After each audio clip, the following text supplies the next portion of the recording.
Yo, yo, yo, yo, yo, welcome, welcome, welcome. The time is 5:15 on the West Coast, 8:15 on the East Coast. We live Super Bowl weekend here in Las Vegas at a remote. Shout out to my man Boomer. Boomtown. You know what I'm saying? I'm here with the one and only, the legendary, my love family. You know what I'm saying? The one and only Queens Get the Money representative.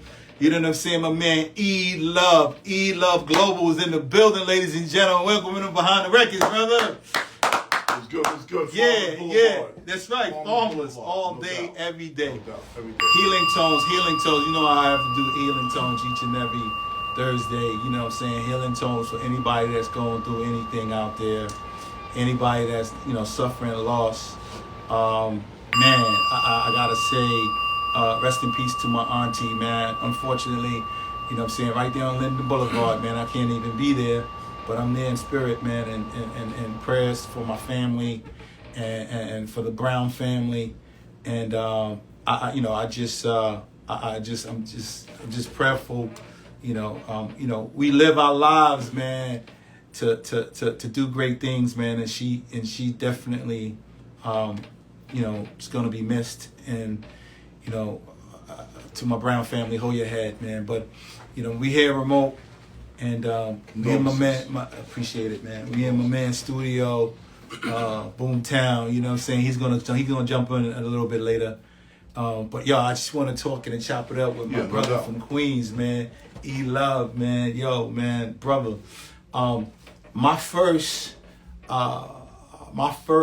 exposure to who you were in the game, in the culture, you came in kind of almost in a silent film, but it wasn't. You know what I'm saying? It was very impactful. It changed the game. The marketing behind what you were able to do in the early phases of Def Jam. Def Jam was established in 1984. You guys know that. Yeah. But to kind of grow up and hang out and brainstorm with the legendary great GOAT LL Cool J. No doubt. To me, it was just like, wow. This is a guy that's his stamina in the business is incredible. Yeah. And he constantly keep evolving, from artist to producer to philanthropist to media mogul to award show host to, family man, whole host of other things. Of course. And to be so young and to come into the game and have that trajectory where he's at right now. And he didn't go through all of the colleges and all of that stuff. He just knew exactly what he wanted, and he came in. Y'all kicked in the door. You was holding the box. So box in 1985 in Crush Groove. Yeah, no doubt. And it was like, and I'm from that era too. Growing up in Brooklyn, but saying carrying that box was just like. Our music was everything. Yeah, no doubt. And we wanted to make sure that everybody knew what our music, one, meant to us. We wanted to share it. Absolutely. And we just wanted everybody to just feel a little bit different from what they were going through in the hood, right? Because we had gangs, we had drugs, we had all kinds of things, but music was always like the equalizer. Absolutely. So, real quick, man, I know it could be a lot long-winded, but please, man, just what was that like meeting Todd in high school and you guys just like what was the marketing plan? What I'm saying? You guys knew all along that y'all was going to do this? Well, we met early part of junior high. At that point in time, we were watching Run DMC, and we were watching Curtis Blow, we were watching, Grandmaster Flash, Melly Mel, and the guys that came before us. So we was taking notice of what they were doing, And we decided what we're not going to do. We were not going to wear boots and leather pants and and furs and spikes. And furs and spikes. And then we wanted to take a different direction. And the direction that we took was really organic. It was just being the guys in the corner that was cool. Because Run DMC, they had the leather look sold up, so we had to come different. So we just wanted to be the normal guy that rocks the party, that gets the chick at the end of the night and receives the bag at the same time. You know, at that point, you know, there's a difference between an artist and a superstar. Artist gets the deal, they get signed, they might drop 1 or 2 good songs, you never hear from them. Superstars is 4 generations, 40 years later. Wow. I'm glad you explained that way. Sure. Because there's so many artists that watch this show that want to know, you know, or feel like they are artists. Yeah. But they don't know what type of artist they are. Exactly. Yeah. Right? So they may be having their sights on, yo, I just want to do shows. Yeah, I just want to do shows. You know what I'm saying? Like, I want to get enough money that somebody will pay me to do a show. Don't work like that. You have to build value. In order to be in that position, you have to build value. You have to be warranted by the public. The public have to hear your song, they have to see your video. They have to be like, wow. Because see, back in the day, all we had was Soul Train and Dick Clark, Bandstand. So every Saturday morning, you was like this, glued to the TV, hoping to see your favorite, you know, music artists at that point in time. Today, you're bombarded with the phones, you're bombarded with the streams, you're bombarded with the post up.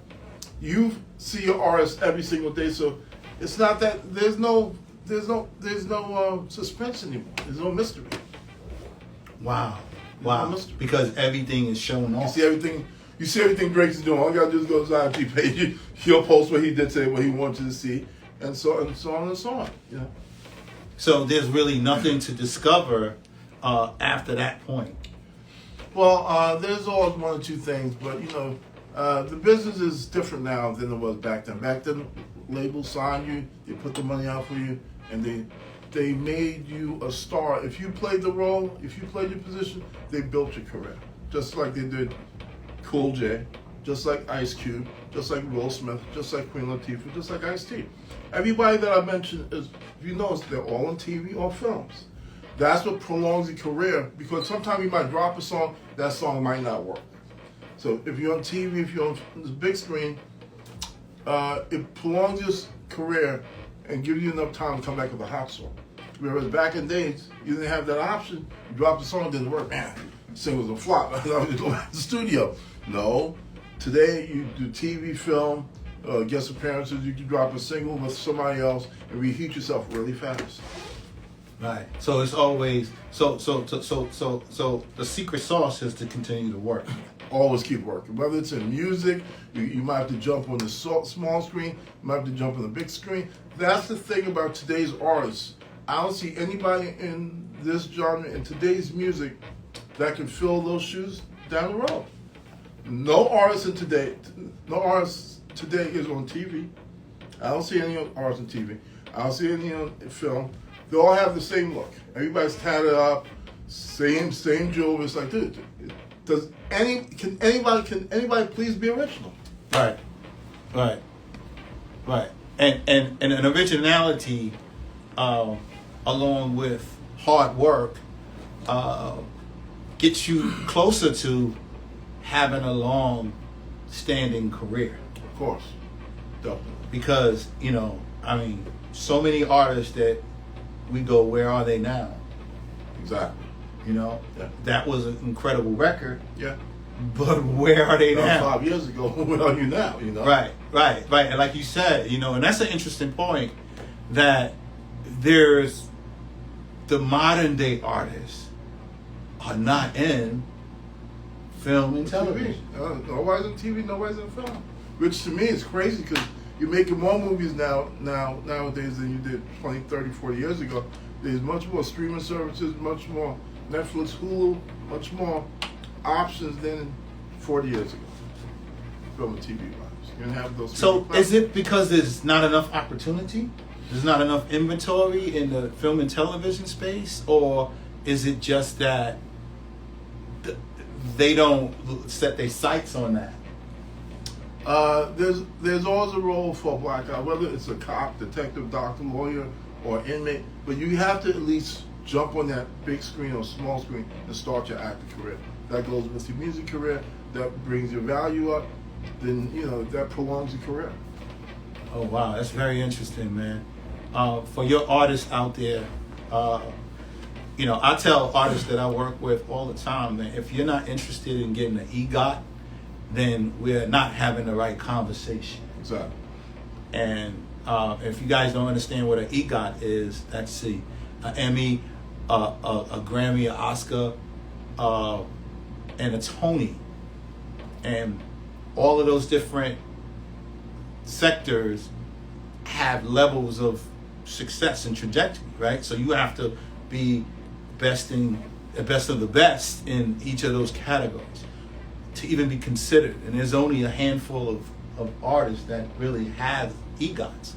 And once you get an Emmy and a Grammy, you get close to it, you're gonna start looking at theatrical appearances and going on Broadway, and really, if you ever been to a Broadway show, you know that it's live, and you gotta be on your mark, and you gotta know your script and your lines, and you gotta be able to convince the studio, the audience, that you are in character and you come across very believable. Exactly.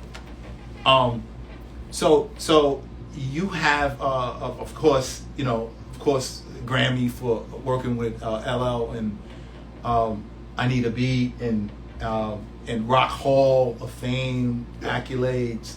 Like, how has that, like how much more doors open for you in your career since you had those accolades? A lot of doors have opened since. See, you have to understand my situation. I was away from the business for at least 4 years. I got shot 8 times in 1989. I was in the hospital for 3 years. It's a long time. And this is the type of business where out of sight, out of mind. People forget about you fast. And it's not like 89 where we had YouTube and Google and those things where something happened today, you can see the person all the way through treatment, through rehab, and back on his feet. There was none of that in 89. So I was kind of forgotten about for a while. So I decided to go back to school. I need to sharpen my skills. I had a long conversation with a guy named Leo Cohen. Shout out to Leo, the check writer. YouTube, what's up, Leo? Leo said, E, let me tell you something. You're not the same guy. I see the difference in you. You need to go back to school. I'm like, go back to school? I'm trying to go to production deal. You told me to go back to school. You know what? He gave me really good sound advice. I took that advice, went to ACT in San Francisco to study directing, writing, and producing for documentaries, commercials, and music videos. After graduating ACT, I started doing videos, I started doing commercials as a producer-director, and then I jumped back into the business when I moved to Japan and started doing my video game business. I raised my seed round in Japan in 2014. Then I brought Stanley, Jeremy Renner to the first Tokyo International Comic Con. Wow. We had 500,000 people in 3 days. Wow. The late great Stanley? The late great Stanley. Just check it out on my IG. Wow. ELOVE Global. You'll see the whole spiel. Wow. Incredible. And see, now I came back to the business where I have 2 video games in production. So with the games, I'm going to have a soundtrack, right? The soundtrack is going to go with the game, so I could tap back guys like Chuck D, guys like Rakim, guys I grew up with, and other artists that's hot right now. I'll put them on the soundtrack, so I have the game and the soundtrack. So I'm back in the business with the music, with the soundtrack, as well as the game, the new technology. Wow, incredible. So what is, so did you have to, I want to, not to bring clouds over your past, but I think what you went through, and thank God you survived, violence.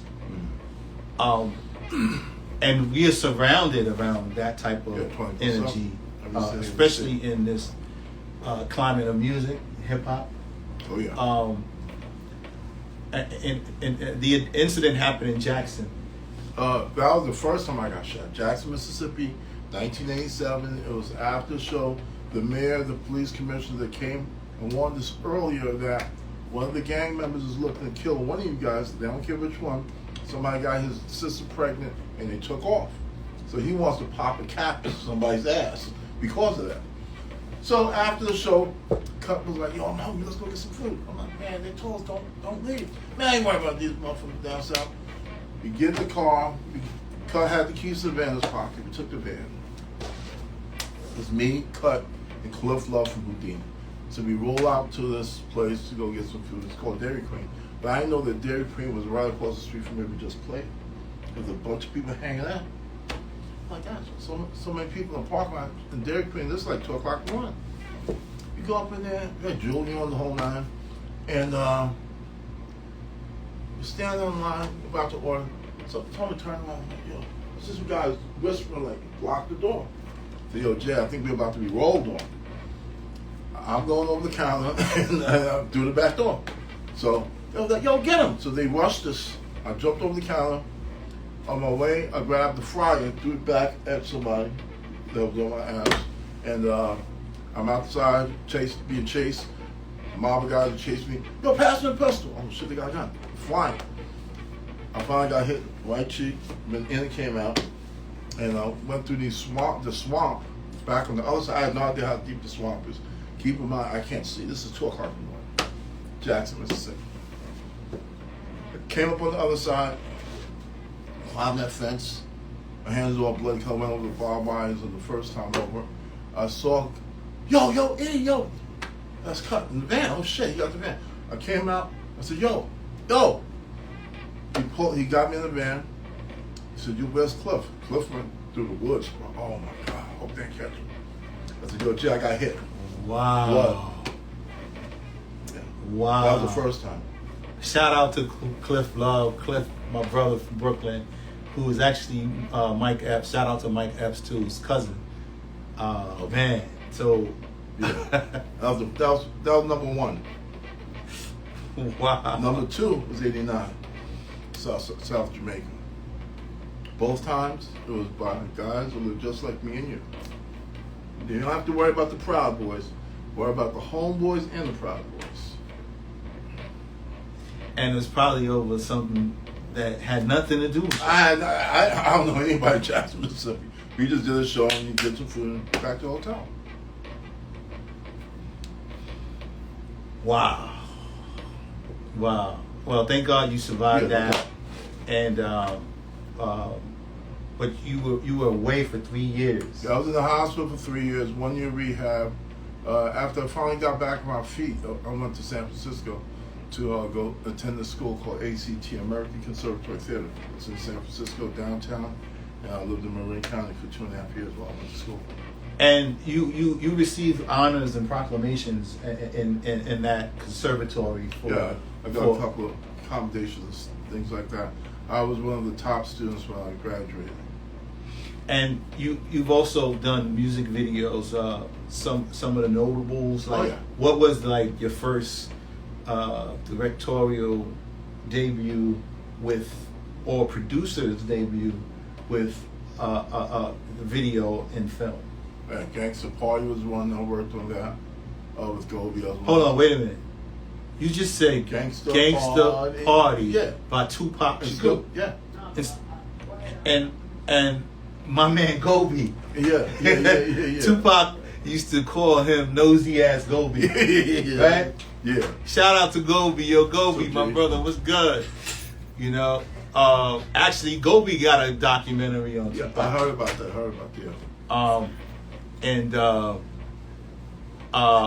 Man, Gobi always had a camera. I think he was also a part of the California Love video as well. So. Yeah, exactly. Yeah. Good friend of the show, great friend of mine. Yo, man. So, Gangsta Party. Like, what was it like? Tell us your fondest memory of Tupac Shakur. Oh man, Pac was a character. We were up in the studio one night. We wasn't gonna work. We were just going. Let's just hang out, talk, and smoke, and eat. No problem. So we just kicked back, trading stories, and Deion Skills is the one who introduced me to Pac, Bobcat's cousin. And we just hung out, no work that night. Pac was a really intellectual guy. He always had deep thoughts, you know. A lot of it was bullshit about girls, but after you got in the serious subject, he just flipped the script. He's like Malcolm X, Martin Luther King. He's coming with some knowledge. So, you know, I had many fond moments with him, but that was one that stuck with me. How did you realize at that point that Tupac had a career in film? Like, did you see the star lit when you were going through Gangsta Party with him? Yeah, when I first met him, I saw it. Mm. Same as Todd. I mean, I just felt it. I just felt it. You know? Just like Wow. my guy, Alec Godson, right? Switching gears for a second. Me and Junior went to high school together. Alec Godson named Teofimo Lopez. He's actually fighting tomorrow at Mandalay. Oh, really? Yeah. My fault. He's fighting tonight. Today feels like Saturday. He's fighting tonight, Thursday, at the Mandalay. He's fighting Jermaine Ortiz. That's my guy. So me and We're going to the fight after this. Yeah, me and Junior went to high school. Wow. And I knew it when he was 6 years old that he was going to be the guy. I told everybody, this is the future lightweight champ. Everybody, no, he got nothing. Trust me. He did horrible in the Olympics in 2016. I went to Tokyo to do Stanley. He went to the Rio Games 2016, right? So I can go because I did Stanley situation in Tokyo. He did horrible in the Olympics. After they turned pro, knocking everybody out. Now he's defending his welterweight crown tonight at the Mandalay. Check out the fight. Check out the fight tonight. You know what I'm saying? Probably top rank promotion. Probably on pay-per-view. I don't think it's pay-per-view. I think it's regular TV. Regular ESPN, yeah. ESPN? Yeah, I don't think it's pay-per-view. Whoa. Check it out, man. What's his name again? Teofimo Lopez. They call him the Takeover. He's from Brooklyn. Brooklyn, always in the house, ladies and gentlemen. You know how we do it. You make sure you check out Tio Lopez. Teofimo Lopez. Teofimo Lopez. They call him the Takeover. The Takeover tonight. Fighting live from the Mandalay Bay, right here in Las Vegas, Nevada.